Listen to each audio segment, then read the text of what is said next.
अमेरिकी राष्ट्रपति Donald Trump ने भारत पर 2 अप्रैल से रेसिप्रोकल टैरिफ लगाने का ऐलान किया है, लेकिन भारत को उम्मीद है कि वो इस टैरिफ से बच जाएगा। साथ ही दोनों देशों के बीच चल रहे बायलैटरल बिजनेस समझौते के तहत टैरिफ में कटौती की पेशकश करेगा।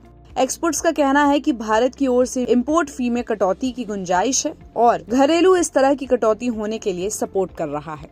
भारत के ministry of commerce and industry Piyush Goyal अभी अमेरिका में हैं और जल्द ही दोनों देशों के बीच बायलैटरल बिजनेस समझौते पर चर्चा वॉशिंगटन डीसी में हो सकती है। ऐसा माना जा रहा है कि कई वस्तुओं और उत्पादों पर टैरिफ में कटौती की जा सकती है। रिपोर्ट्स के मुताबिक भारत ऑटोमोबाइल समेत कई वस्तुओं पर टैरिफ में कटौती करके कुछ हद तक रेसिप्रोकल टैरिफ के इफेक्ट को कम करने की उम्मीद कर रहा है। अब अगर बात करें कि अमेरिका से भारत कौन कौन सी चीजें आती हैं, तो अमेरिका से भारत को एक्सपोर्ट किए जाने वाले व्यापारिक चीजों की बात करें तो कच्चा तेल, कोयला, इंडस्ट्रीज थिंग्स शामिल है। एक्सपर्ट्स का कहना है कि घरेलू कंपनियों को ज्यादा नुकसान बिना इन वस्तुओं पर टैरिफ में कटौती की गुंजाइश है।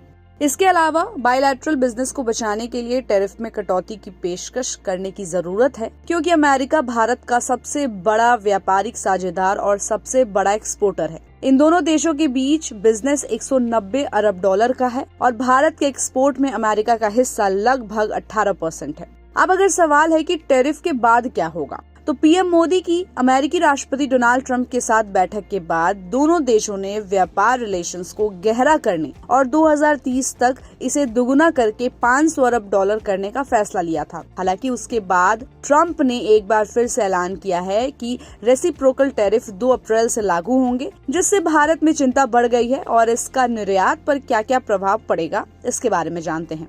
Federation of Indian Export Organisation के महानिदेशक और सीईओ अजय सहाय ने बताया कि अनुमान लगाना मुश्किल है कि टैरिफ सिस्टम कैसे काम करेगी और क्या फी देश के स्तर के आधार पर या प्रोडक्ट के स्तर के आधार पर लगेंगे। उन्होंने कहा कि एक ऑप्शन ये है कि अमेरिका द्वारा सभी पर लगभग 5% का फी लगाया जाएगा, क्योंकि भारत और अमेरिका के बीच टैरिफ का जो अंतर है वो 4.95 का है। दोनों देशों के बीच कारोबार को 2030 तक 500 अरब डॉलर तक ले जाने के लिए सहाय ने कहा कि उन्हें उम्मीद है कि कारोबार डील की बातचीत के हिस्से के तौर पर प्रोडक्ट्स के आधार पर रियायतों पर चर्चा की जाएगी। उन्होंने कहा कि संभावना है कि चर्चा के हिस्से के रूप में दोनों देश उन उत्पादों की लिस्ट के साथ बैठेंगे जिन पर वो रियायतें चाहते हैं।